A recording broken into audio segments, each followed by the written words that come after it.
Good morning. Today I wanted to explain regarding the brief note on overcrowded in Indian judiciary. India's jail system faces overcrowded problem. As per statistics, in India there are 1,300 jails are there. The capacity of this jail is only 4.5 lakhs prisoners, but in actual term there are 5 lakhs 11 lakhs prisoners are occupied this jail. This shows overcrowded in jail. A state-wise analysis shows that more than half of the states had occupancy rate is not 100%, 112.7. Delhi is restored, the highest occupancy rate is 194. 194. Causes. Increase in number of under trial population is one of the main cause for overcrowding in Indian jail. Under trial is an accused person who is held in jail or remained in prison while their case is being heard in the court of law. In under trial have not been found guilty of any crimes or legally presumed innocent until proven other. Close. By high share of under trial due to by a mass judicial backlash, delay in police investigations, inability of poor impoverished prisoners to secure bail, bonds or legal representation.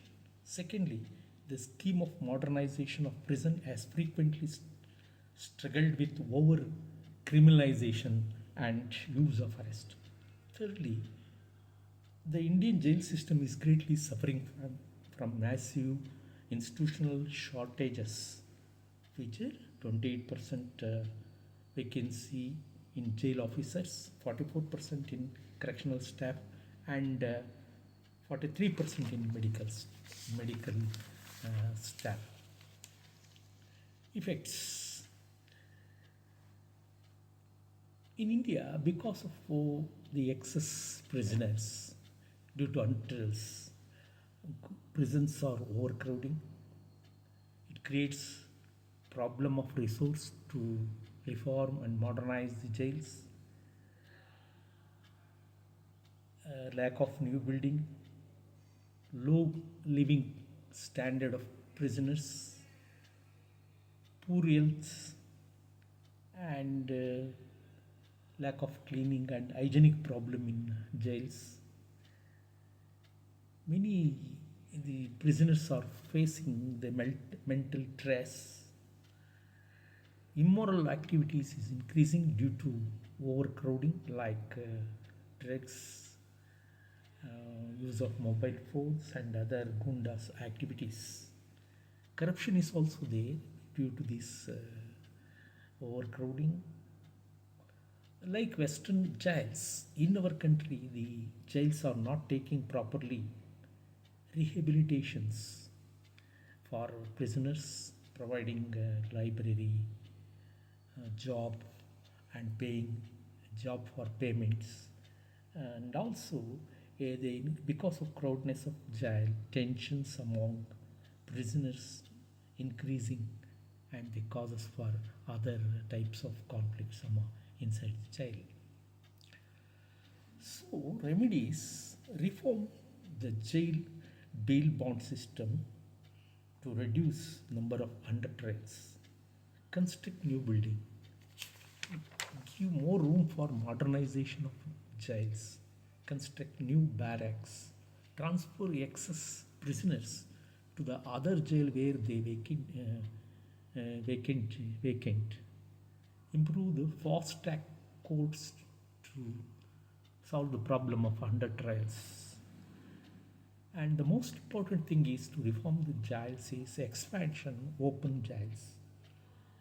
These open jails reduce the crowd in closed jails and also reduces the judicial cost for administration and for these jails. and improve the health hygienic of the presence of the child.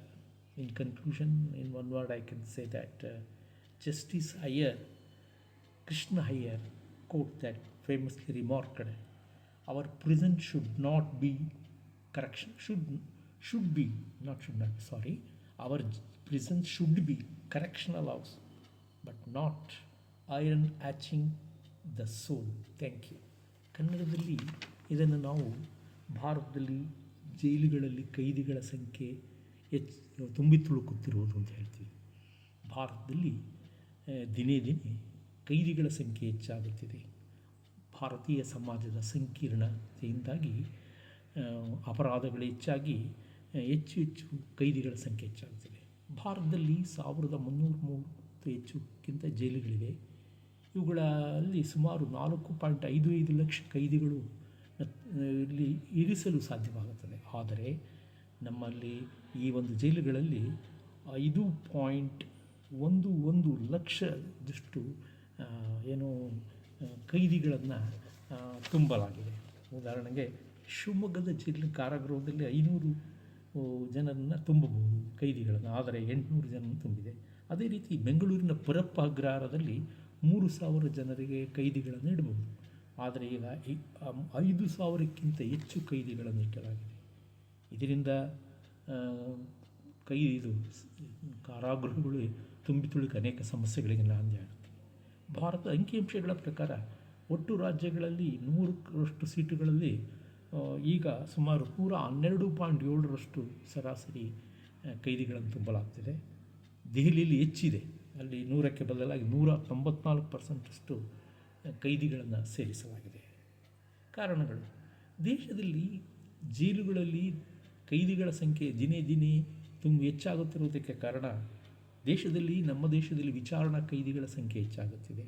ವಿಚಾರಣಾ ಕೈದಿಗಳು ಅಂದರೆ ಇವರ ಕೇಸುಗಳನ್ನು ನ್ಯಾಯಾಲಯ ತೀರ್ಮಾನ ಮಾಡಿರಲ್ಲ, ಆದರೂ ಕೂಡ ನ್ಯಾಯಾಲಯ ಅಥವಾ ಜೈಲಿನಲ್ಲಿ ಇಟ್ಟಿರ್ತಾರೆ.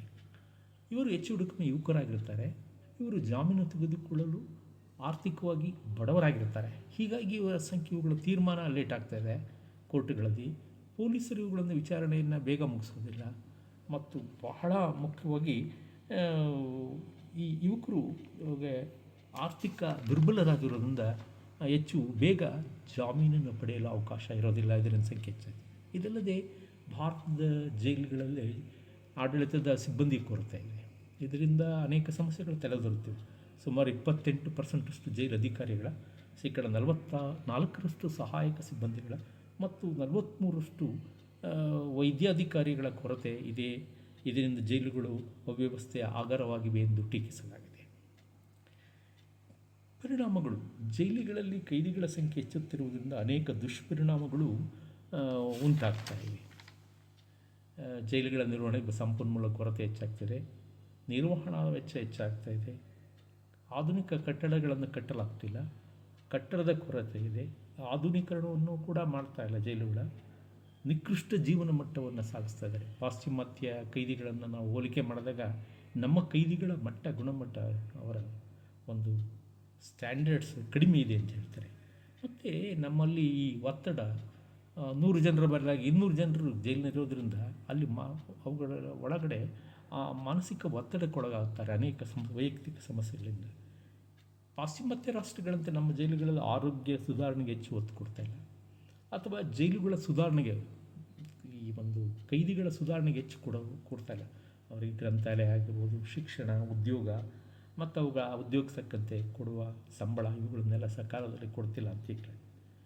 ಜೈಲಿನ ಒಳಗಡೆ ಅನೈತಿಕ ಚಟುವಟಿಕೆಗಳು ಹೆಚ್ಚಾಗ್ತಾಯಿದೆ, ಭ್ರಷ್ಟಾಚಾರ ಹೆಚ್ಚಾಗಿದೆ ಭಾರತದ ಕಾರಾಗೃಹಗಳಲ್ಲಿ. ಹೀಗಾಗಿ ಅಲ್ಲಿ ಈ ಮದ್ಯ ಮತ್ತು ಈ ಒಂದು ಫೋನ್ಗಳ ಬಳಕೆ ಹಾಗೂ ಗೂಂಡಾಗಿರಿ ವರ್ತನೆಗಳು ಆಗ್ತಾಯಿದ್ದಾವೆ. ಮತ್ತು ಸುಧಾರಣೆಗಳಾಗಬೇಕು ಬಹಳಷ್ಟು. ಇವೆಲ್ಲವನ್ನು ನಾವು ಇದಕ್ಕೆ ಕಾರಣ ಜೈಲಿನಲ್ಲಿ ಮಿತಿಮೀರಿ ಕೈದಿಗಳ ಸಂಖ್ಯೆ, ಒತ್ತಡ ಹೆಚ್ಚಾಗ್ತದೆ. ಪರಿಹಾರಗಳು: ಬಹಳ ಮುಖ್ಯವಾಗಿ ವಿಚಾರಣಾ ಹಂತದ ಕೈದಿಗಳ ಸಂಖ್ಯೆ ಜೈಲಿನ ಹೆಚ್ಚಾಗದಂತೆ ಭಾರತ ಸರ್ಕಾರ ಅನೇಕ ಬದಲಿ ಕ್ರಮಗಳನ್ನು ಕೈಗೊಳ್ಳಬೇಕು. ಜಾಮೀನುಗಳು ಅತ್ಯಂತ ಕಡು ಬಡವರಿಗೆ ಸಿಗುವಂತೆ ಇರಬೇಕು. ಸಾಮಾನ್ಯವಾಗಿ ಈ ವಿಚಾರಣಾ ಕೈದಿಗಳು 30 ವರ್ಷದ ಒಳಗಡೆನೇ ಇರ್ತಾರೆ. ಸಣ್ಣ ಪುಟ್ಟ ಕೇಸುಗಳಿಗೆ ಅವುಗಳ ಒಂದು ಜೈಲು ಮತ್ತು ಈ ಒಂದು ಕ್ರಿಮಿನಲ್ ಮೊಕದ್ದಮೆಗಳೇ ಹೆಚ್ಚಾಗ್ತದೆ. ಹಾಗಾಗಿ ಇದನ್ನು ಅತಿ ಸುಲಭವಾಗಿ ಸುಧಾರಣೆ ಮಾಡಬೇಕು. ಈ ಜಾಮೀನು ಕೊಡುವ ಸಿಸ್ಟಮನ್ನು ಏನಂತೀವಿ, ಬೈಲ್ ಸಿಸ್ಟಮ್ ಇದೆಯಲ್ಲ, ಅದು ಸುಧಾರಣೆ ಆಗಬೇಕು. ಎರಡನೇದು, ಜೈಲಿನ ಆಧುನೀಕರಣ ಮತ್ತು ಹೊಸ ಕಟ್ಟಡಗಳನ್ನು ನಿರ್ಮಾಣ ಮಾಡಬೇಕಾಗತ್ತೆ. ಜೈಲು ಕೈದಿಗಳ ಭದ್ರತಾ ಮೇಲೆ ನಿಗಾ ಇಡಲು ಹೆಚ್ಚು ಅನುಕೂಲವಂತೆ ಬ್ಯಾರೆಕ್ಸ್ಗಳನ್ನು ನಿರ್ಮಾಣ ಮಾಡಬೇಕು. ಮತ್ತು ವಿಚಾರಣೆ ಕೈದಿಗಳ ಇತರೆ ವಿಲೇವಾರಿ ಮಾಡೋದು, ಅವ್ರಿಗೆ ಅಪರಾಧಗಳನ್ನು ಫಾಸ್ಟ್ ಟ್ರ್ಯಾಕ್ ಕೋರ್ಟ್ಗಳನ್ನು, ಶೀಘ್ರ ವಿಲೇ ಮಾಡೋ ಕೋರ್ಟ್ಗಳನ್ನು ಸ್ಥಾಪಿಸಬೇಕು. ಅವುಗಳು ಕೆಲಸವನ್ನು ದಕ್ಷತೆ ನಿರ್ವಹಿಸಬೇಕು. ತೆರೆದ ಜೈಲುಗಳನ್ನು ಪಾಶ್ಚಿಮಾತ್ಯ ರಾಷ್ಟ್ರದಂತೆ ನಮ್ಮ ದೇಶದಲ್ಲಿ ಹೆಚ್ಚಿಸಬೇಕು. ಇದರಿಂದ ಏನಾಗುತ್ತಪ್ಪ ಅಂದರೆ, ಈ ಒಂದು ಕ್ಲೋಸ್ಡ್ ಜೈಲಿನ ಮೇಲೆ ಒತ್ತಡ ಕಡಿಮೆ ಆಗುತ್ತೆ. ಭಾಳ ಮುಖ್ಯವಾಗಿ ಜೈಲಿನ ಕೈದಿಗಳ ಸುಧಾರಣೆಗೆ ಹೆಚ್ಚು ಅನುಕೂಲ ಮಾಡ್ತೀವಿ ಈ ಒಂದು ತೆರೆದ ಜೈಲುಗಳು. ಅವರು ಮಾನಸಿಕವಾಗಿ ಆರೋಗ್ಯವಂತರಾಗ್ತಾರೆ.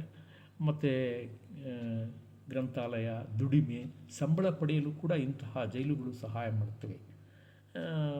ಮತ್ತು ಯಾವ ಜೈಲುಗಳಲ್ಲಿ ಕೈದಿಗಳ ಸಂಖ್ಯೆ ಹೆಚ್ಚಿರುತ್ತೋ, ಅವು ಎಲ್ಲಿ ಯಾವ ಜೈಲುಗಳು ಕಡಿಮೆ ಇರುತ್ತೋ ಆ ಜೈಲುಗಳಿಗೆ ವರ್ಗಾವಣೆ ಮಾಡಿದರೆ ಈ ಸಮಸ್ಯೆಯನ್ನು ಬಗೆಹರಿಸ್ಬೋದು. ಒಂದು ಮಾತು ಹೇಳೋದಾದರೆ, ನ್ಯಾಯಮೂರ್ತಿ ಕೃಷ್ಣ ಅಯ್ಯರ್ ಅವರು ಪ್ರಕಾರ ಭಾರತದ ಜೈಲುಗಳು ಕೈದಿಗಳ ತಪ್ಪುಗಳನ್ನು ಸರಿಪಡಿಸುವ ಮನೆಗಳಾಗಬೇಕು, ಆದರೆ ಕೈದಿಗಳಿಗೆ ನರಕ ತೋರಿಸುವ ಕ್ರೂರ ಮನೆಗಳಾಗಬಾರದೆಂದು ಹೇಳಿದ್ದಾರೆ. ನಮಸ್ಕಾರ.